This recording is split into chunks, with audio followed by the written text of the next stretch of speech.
एक शब्द याद रखिए, करप्शन, भ्रष्टाचार। भ्रष्टाचार पूरी दुनिया में बहुत बड़ी समस्या है। अच्छा, आपने कभी सोचा, मैंने एक दिन आपको इस बारे में थोड़ा एनलाइटन किया था कि भ्रष्टाचार होता ही क्यों है?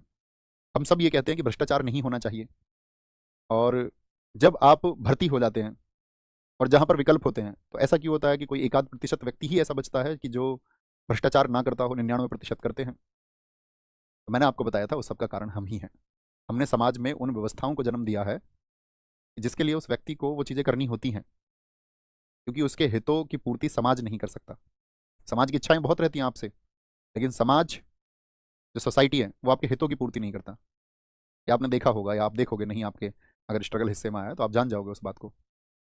जैसे कि समाज ने एक चीज़ दहेज जैसी क्रिएट की, या कोई भी सिस्टम ऐसा क्रिएट किया, या मान के चलो गवर्नमेंट की वजह से एजुकेशन बहुत महंगी हो गई, तो वो जो उसको सैलरी मिल रही है, उससे वो अपने बच्चों को बहुत अच्छी एक हायर एजुकेशन, या उसका बच्चा रिसर्च नहीं कर सकता उसके फंड्स पर, या करेगा भी तो बहुत सीमित साधन है।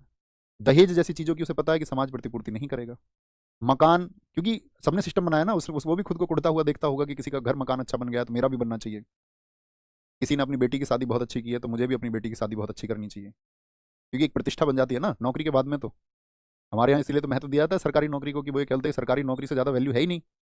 तो वो उसकी प्रतिष्ठा बहुत ज़्यादा बढ़ा दी गई। अब वो आदमी अगर साधारण तरीके से चीज़ों को करे तो फिर कुड़ता रहे, फिर समाज में उसको घुटन महसूस हो।